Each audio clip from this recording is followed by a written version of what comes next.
Mesdames, Mesdemoiselles et Messieurs, bonjour et bienvenue à notre étrange Notre Congo. En ces temps caractérisés par le coronavirus qui paralyse le monde entier, nous allons entretenir avec Monsieur Esso Abongo, professeur à l'université de Lubumbashi. Avec lui, nous allons parler de la fiscalité avant, pendant et après le coronavirus. Nous aurons toutes les précisions sur ces temps précis.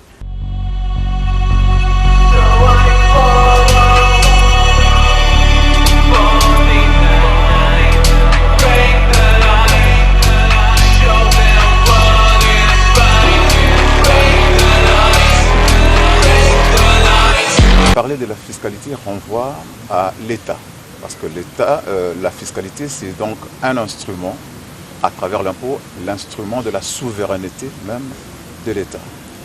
Alors, pour une bonne compréhension, je vais remonter un tout petit peu dans l'histoire, pour établir même l'historicité de la fiscalité.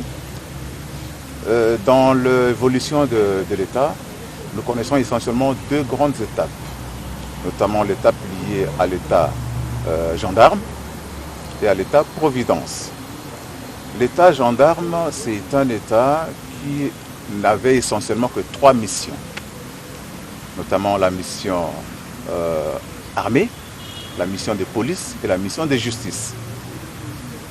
Néanmoins, quand bien même que l'État n'était limité qu'à ces trois missions, cela nécessitait des moyens pour pouvoir exercer ou exécuter ces missions.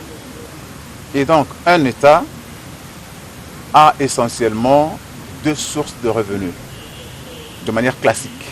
Nous avons l'emprunt et l'impôt. Et donc, par rapport à ces deux sources de revenus pour l'État, le moyen le plus conseillé, c'est la fiscalité. Parce que nous connaissons les conséquences que l'emprunt peut générer. On a eu à parler à un moment donné de la dette colossale de la RDC à l'époque, qui était devenue presque insupportable. Cela n'était pas basé que sur le montant de la dette, mais il y avait aussi des intérêts qui résultaient notamment du montant de l'emprunt. C'est pourquoi la plupart des États, les États sérieux, évitent souvent de recourir à l'emprunt. Pour sa survie, il a besoin de moyens. Quand il n'avait que trois missions, les moyens étaient tout à fait aussi limités à un niveau donné. Et alors qu'il est passé de l'État gendarme à l'État providence, c'est le cas aujourd'hui de la nature des États, les besoins ont augmenté.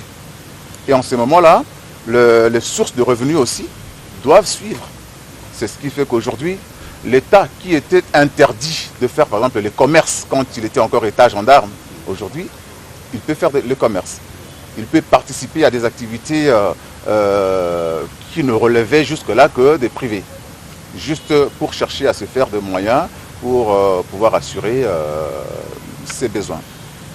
Et donc, à travers cela, nous aurons en même temps l'emprunt, parce que l'emprunt est encore en vigueur jusqu'à aujourd'hui. L'État peut encore recourir à l'emprunt. En même temps, il a à côté de l'emprunt la fiscalité et aussi la participation, n'est-ce pas, à des activités commerciales et même le revenu provenant de son domaine.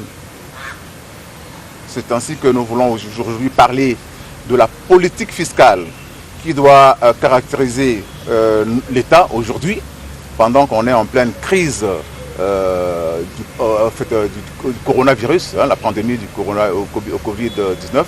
Nous voulons parler de ce que doivent adopter comme comportement les politiques sur le plan fiscal, parce que la fiscalité ne peut exister que là où il y a une société et là où il y a l'économie. C'est vraiment intéressant qu'on puisse parler de l'État pour le moment, parce que nombreux d'entre les citoyens ne connaissent pas vraiment ce que c'est que l'État. Poser la question dans la rue aux gens, qu'est-ce qu'ils attendent de l'État, chacun va donner sa définition. Mais ce qu'il faut retenir ici, c'est que l'État se définit à travers certains éléments. Un État, pour être État, doit avoir un territoire géographique que nous avons dans ses limites territoriales. En dehors du territoire géographique, il doit avoir une population que nous constituons. Et en plus de ces éléments également, il faut compter l'élément souveraineté. Parce qu'il ne suffit pas d'avoir un territoire et d'avoir une population bien installée sur un territoire pour prétendre être un État ou pour prétendre avoir un État. Il faut aussi être reconnu au niveau mondial en tant que tel. Au fait, l'État, c'est le pouvoir, mais ce pouvoir-là s'exerce et se dilue dans les individus.